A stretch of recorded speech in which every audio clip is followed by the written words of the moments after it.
Welcome po sa second part ng ating travel vlog from Clark to Melbourne via Singapore. Ako nga po pala si Rick, ang inyong Australian travel buddy. Samahan niyo po ako habang tayo naglilibot dito sa Changi International Airport sa Singapore. So nakalapag na po tayo sa Singapore sa Changi International Airport. At makikita po natin na medyo maulan po ang araw na ito. So dahil stopover lang po tayo dito sa Singapore, ang ating luggage ay iwan po natin sa airlines. At meron po tayong 7 kilos na carry-on allowed sa ating travel today. Paalala lang po sa ating mga nagta-travel dito sa Singapore, bawal po ang mga chewing gum at bawal din po ang kumain at uminom sa mga public transportation. So maglalakad po tayo ngayon papunta sa immigration. Dadaan po tayo doon at magpapacheck ng ating passport. Lalabas po tayo sa airport. Sa labas lang po tayo sa mismong sa Jewel para magpasyal at pakita po natin sa ating viewers ang makikita doon sa Jewel Mall.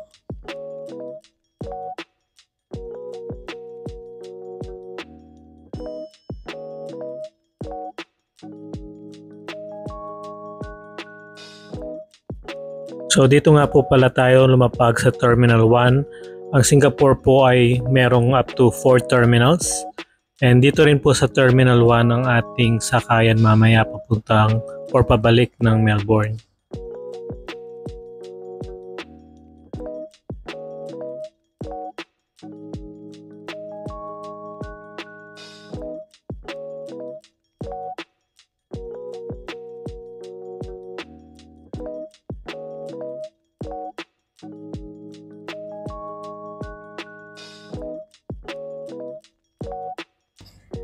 So bago po tayo lumabas ng airport, check po natin maigi ang times ng ating flight.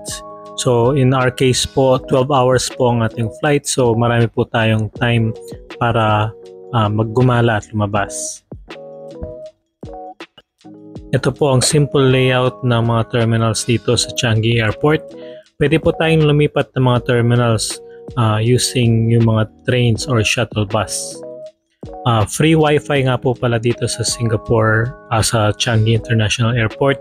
So every 3 hours po ang limit ng internet dito. So refresh lang po kayo ng connections. So sa Changi Airport po may wifi and sa Jewel din po may separate wifi. So no problem po dito sa connection.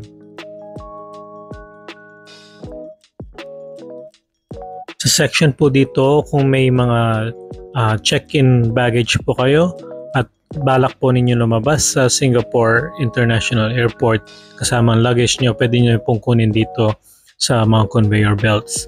Pero tayo po ay tutuloy palabas na ng immigration dahil wala po tayong kukunin baggage at ang baggage po natin ay pipick up natin sa Melbourne. Madali naman po ang proseso dito sa immigration at normally kung yung ating passport ay bago na, gumagamit po sila ng automated processes. Pero kailangan pa rin pong fill up ng mga forms online. So at this stage po palabas na po tayo ng actual Changi Airport at nandito na po tayo sa Jewel area. So Jewel po ay parang mall na nasa pagitna po ng mga terminals dito sa Changi International Airport.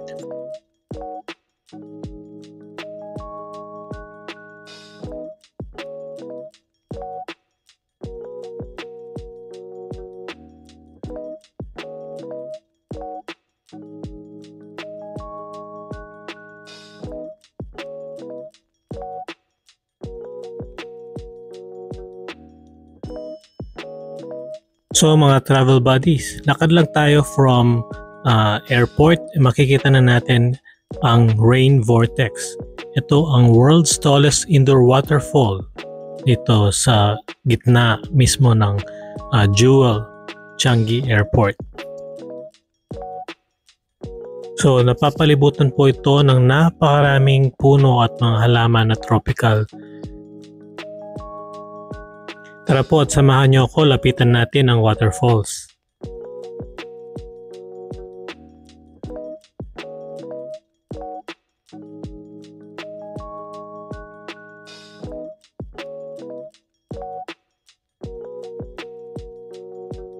So pagdating po natin dito, makita natin na napakaraming tao dito.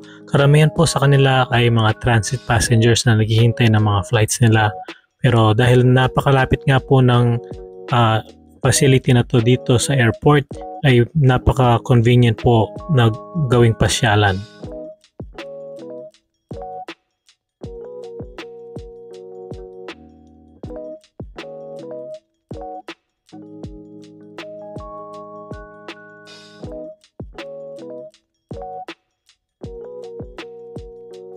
Ang rain vortex daw po ay may taas na 40 meters. Tunay na nakakamangha po at nakakapag-relax ng pag-iisip. So halina po at libutin pa natin ang paligid ng waterfalls.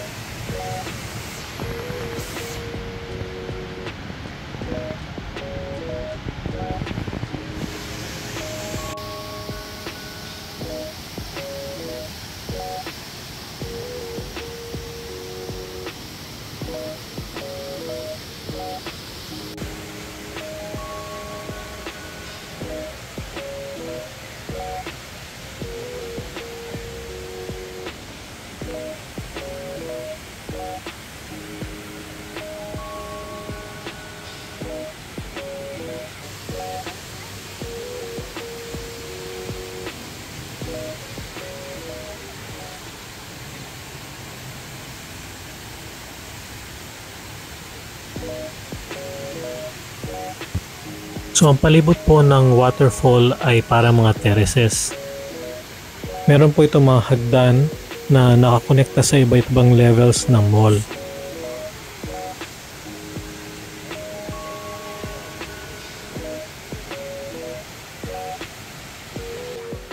So lakad pa po tayo ng konti pa ikot ng waterfalls.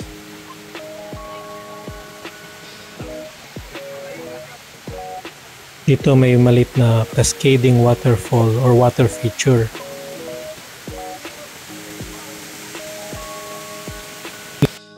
Napakarami nga pong mga iba't ibang mga bulaklak at halaman dito sa palibot ng falls. Ang area po dito ay tinatawag na Shiseido Forest. At mostly mga tropical plants po ang makita natin dito. So sa likod naman po ng mga plants na yun, ito ay actually mga shops.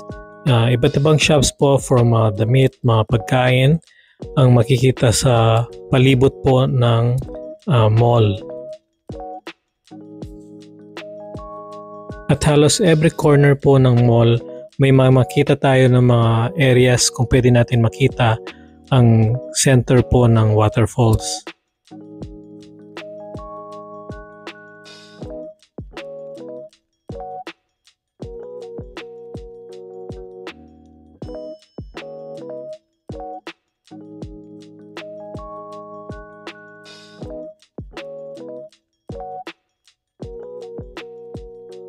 So aside po sa rain vortex, ano pa nga ba ang mga attractions dito sa Changi International Airport?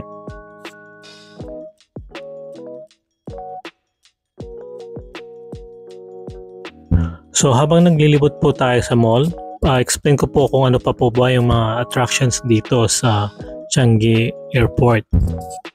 So alam nyo po ba na meron pang ibang gardens dito apart from yung Rainfall Garden?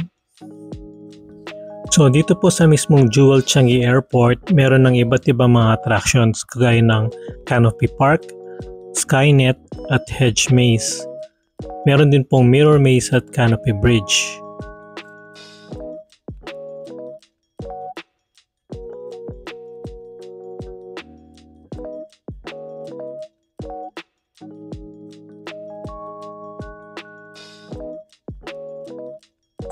Sa Terminal 2 naman po ng airport, meron tayong makikitang sunflower garden. Sa mga nasa Terminal 3 naman po, meron naman makikitang butterfly garden na isang tropical sanctuary din.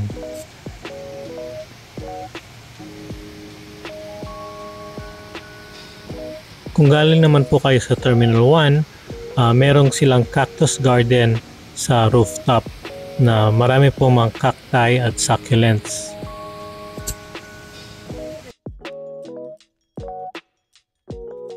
Sa Terminal 2 naman po ay merong makikitang enchanted garden. Ito po isang interactive space na may mga motion sensitive na flowers at mga soundscapes.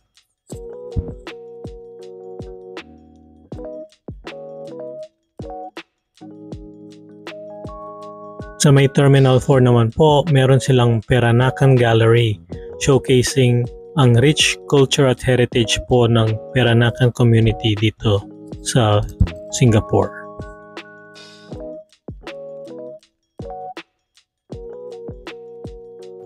Kung mga pelikula naman po ang trip natin, meron pong mga movie theater sa Terminal 2 and Terminal 3.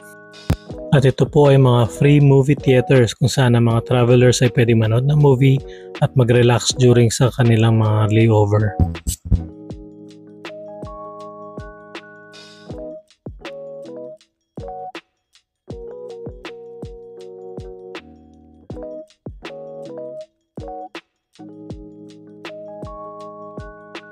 Sa mga napagod naman po sa biyahe, merong mga snooze lounge na located sa iba't ibang mga terminals.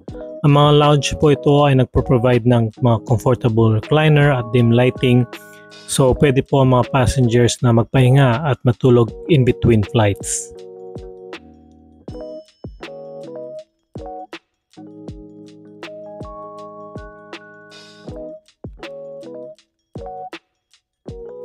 Sa Terminal 1 naman po ay merong rooftop swimming pool kung saan ang mga passengers ay pwedeng mag-swim habang nag-enjoy ng mga views ng runway.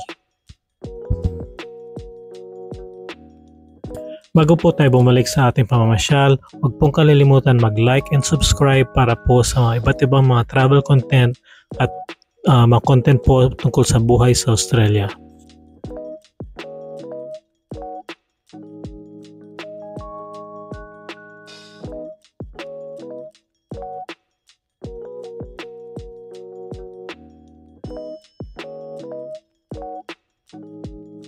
So hindi po talaga kayo magsisisi na stop over dito sa Singapore, sa Changi Airport dahil napakarami nga po mga shops at mga pwedeng gawin at panoorin dito sa area na to, sa mall na to. So mga travel buddies, ngayon po na medyo nagugutom na tayo, punta muna tayo dito sa interactive display kung saan pwede nating hanapin ang pwede nating kainan. So may nagsuggest po sa atin na mapunta at kumain ng bakute. So tatry po natin itong Songfa Bakute na specialty po nila ay parang mga high quality pork ribs in special soup.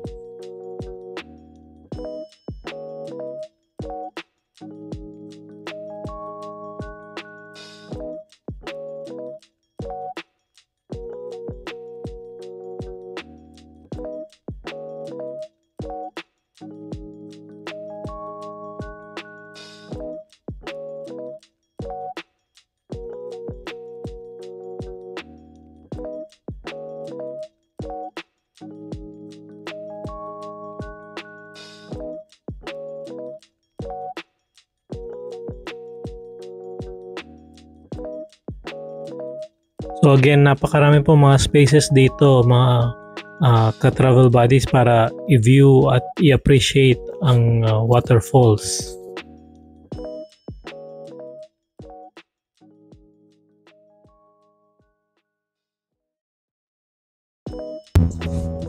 So dahil sa sobrang laki po ng lugar na ito, medyo naligaw tayo at napunta tayo sa medyo taas. Pero okay lang po dahil nakita natin na ang daming shops pa dito.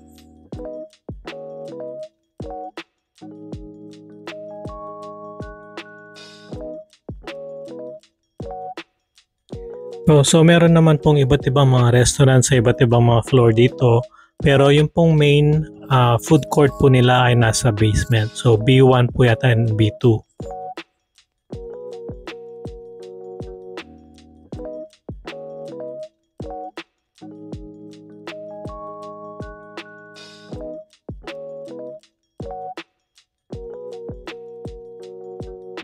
At ito nga po, makita natin sa taas ang Canopy Park at may mga nets po sa taas na pwedeng magpunta para sa mga medyo adventurous.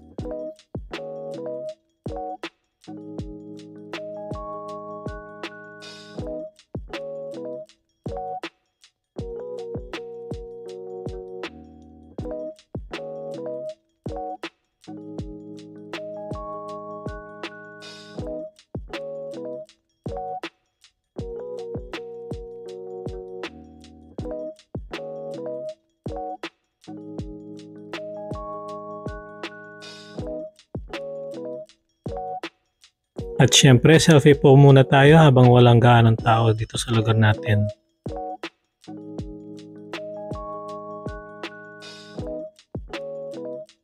At ayun po, dito makikita na malinaw na maraming mga stairs papunta po sa iba't ibang levels ng mall.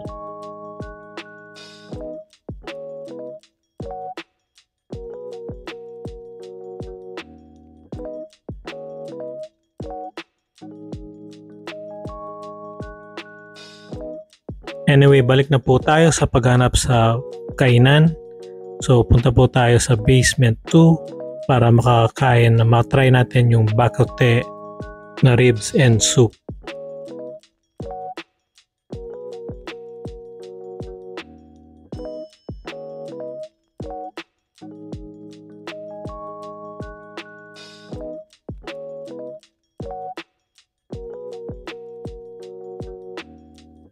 Okay mga travel buddies, nakarating na rin tayo sa wakas dito sa baba kung nasaan may sinehan, IMAX at meron din mga kainan. So hopefully mahanap natin kagad kung saan yung Songfa Bakote.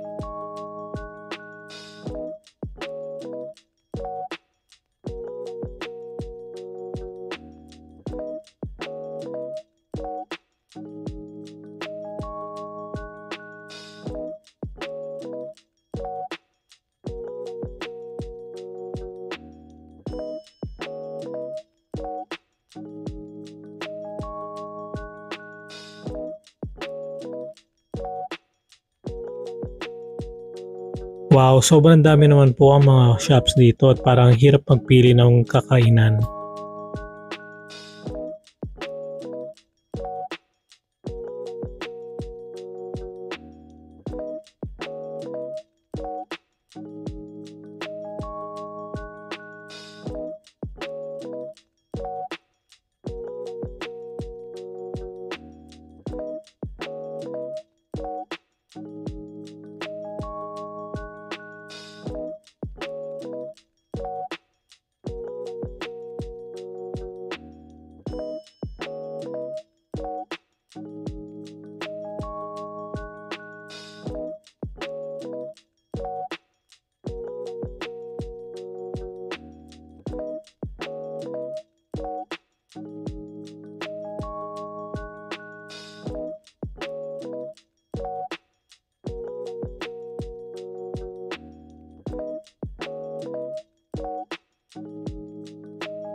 Wow, meron din palang sukiya dito. So isa po ito sa mga favorite nating kainan ng Japanese food.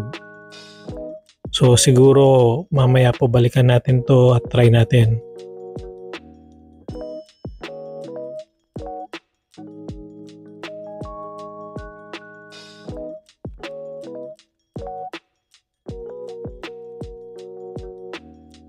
At ito na po, na-locate na po natin ang Songfa Bakote. So order po tayo dito ng ribs at soup at yun po magiging lunch natin.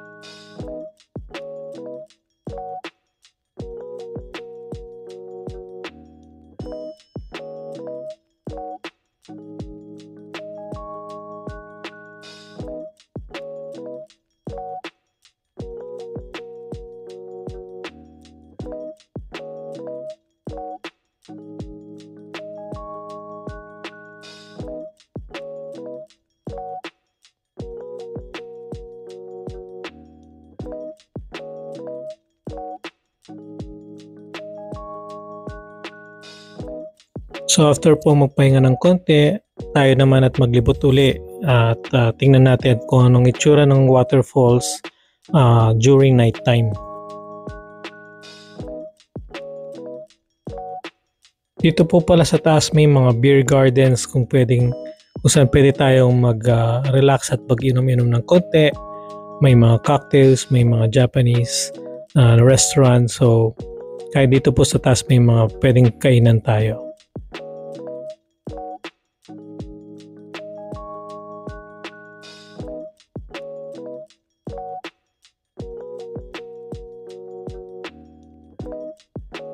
At ayan po makikita natin na meron ng kulay yung waterfalls. So during night time po ay nag-iiba-iba yung mga colors ng waterfalls. At mas maganda po ito kapag totally dark na po yung sa labas.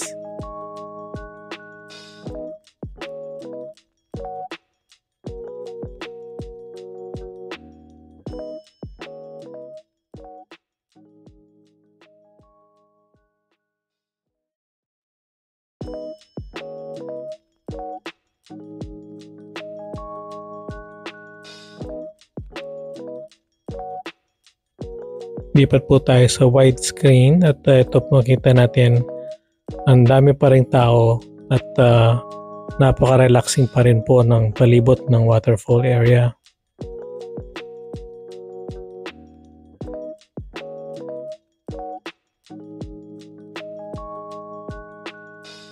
Director's view muna tayo para makita ng audience ang ating itsura.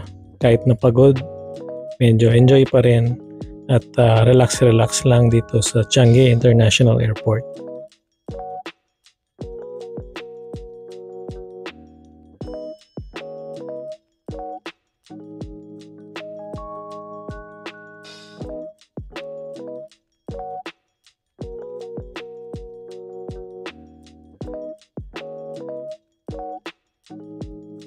So ito po meron tayong konting time-lapse recording ng pagpapalit-palit ng kulay ng waterfalls. Kita din po sa recording yung train na nagpa-pass through dito sa waterfall area. Ito po ay nagde-deliver ng mga travelers in between sa mga terminals.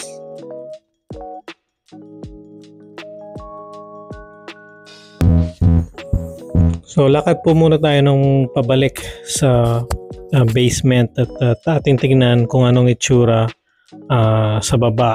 Ngayon medyo madilim na.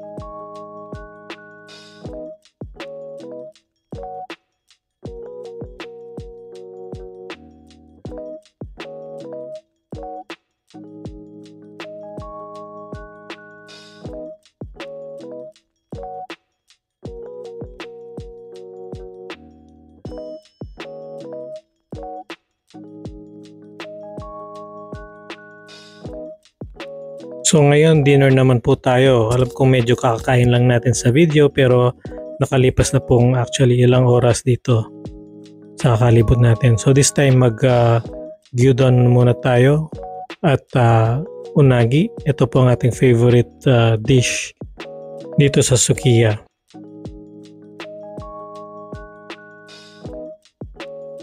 At ayan po, hindi naman po tayo na-disappoint at authentic Japanese taste po. At this point po, bumalik tayo sa ground level para enjoy naman natin ang light show dito sa waterfall area. Meron po pala mga display or light display dito na nagsisynchronize po sa music. So, chichempuan po natin yung 8 o'clock or 9 o'clock na show. Papakita po natin yan ito.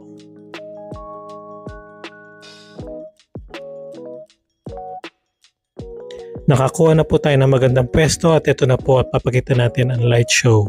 Enjoy!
Ayan, at sana nag-enjoy po kayo sa show.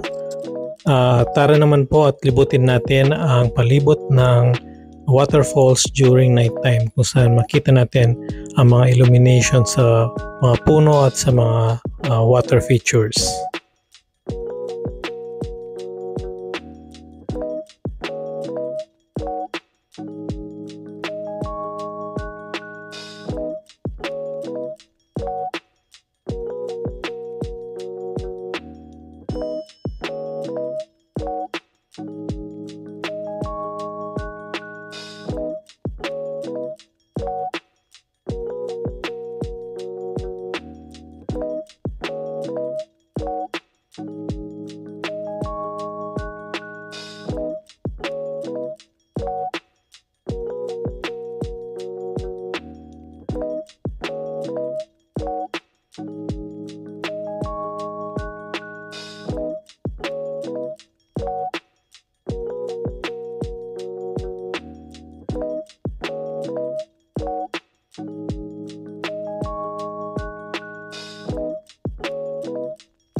Hindi po talaga nakakasawang tingnan ang waterfalls dito sa Changi or sa Jewel.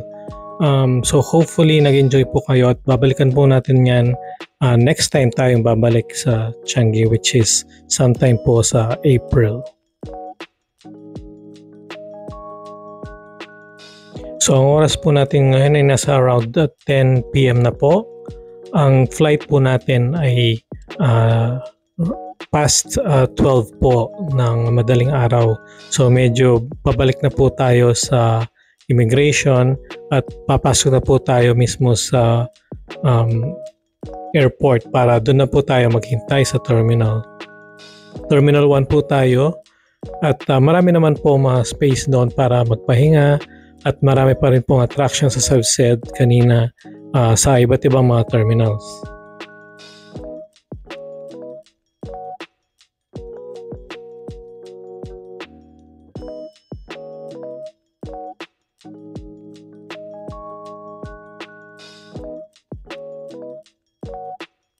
Again, kahit naglilibot po tayo, make sure po na may ample time po tayo na waiting time para sa ating flight. Mahirap naman po kung maiwan tayo sa ating flight habang nasa labas pa tayo nag-enjoy at tumalis na pala ang ating aeroplano.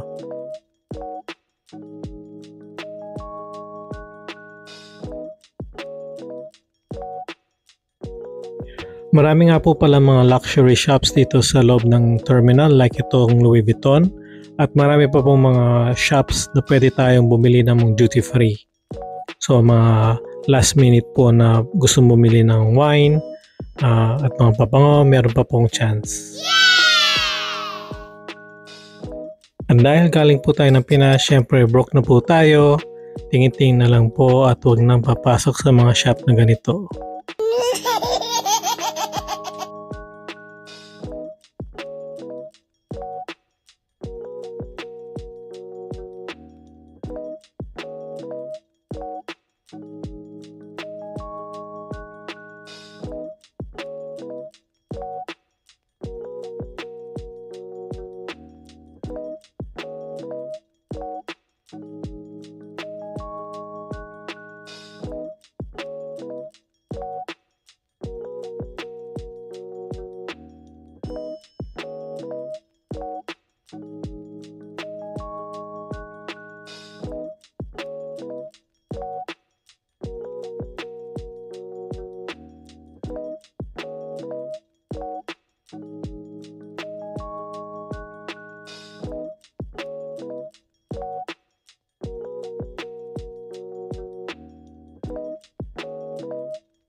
So yung next leg nga po pala ng ating flight ay from Singapore to Melbourne.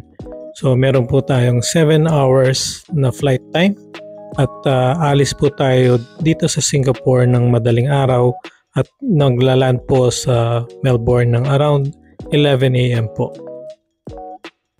So every waiting area po dito sa terminal sa Changi ay nag-inspect po sila ng mga gamit. So be prepared po at ready lang po natin ang ating gamit. Pag minsan po ask po sila na tanggalin natin ang ating mga jackets. So just prepare na lang po. Dito rin po pala sa loob ng waiting area, bawal pong dalhin ang mga bottled water or drinks. Pwede naman pong dalhin ang mga basyo. So meron mga refilling stations po dito sa loob ng waiting area. So I would suggest dalhin po natin ang ating mga empty bottle containers or water jugs. Tapos dito na po tayo mag-refill ng tubig.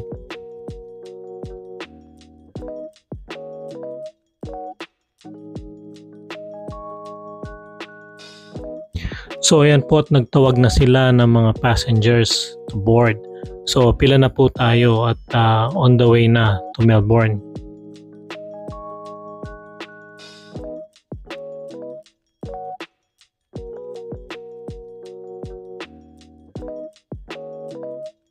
Again, reminder lang po na i-ready natin ang ating ticket para mapakita po natin sa attendant at madali nila tayong ma-assist sa pagpasok sa aeroplano.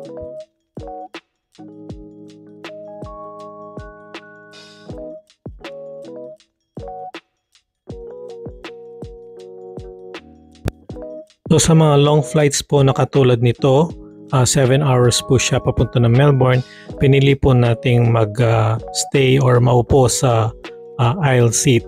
Ito po ay para na rin sa convenience kung gusto po natin mag-toilet at hindi po natin kailangan mag-abala, manggising ng katabi natin. At dahil long flight po ito, napili na po nating mag-order ng meals para sa ating almusal. So this time po, in order po natin ay braised beef po yata or beef brisket with hor-fun. Masarap naman po ang food dito sa Scoot at marami po pong choices. Kaya sulit naman po ang bayad. So ito na po mga buddy, after 7 hours of flight, nakarating na po tayo sa Melbourne. So abangan po natin ang third part ng ating video. Yun naman po ay tungkol sa ating biyahe sa Melbourne, Victoria. Thank you po for watching and don't forget to like and subscribe and hit the notification button kung gusto niyo po makita ng mga videos na tulad na to. Salamat po!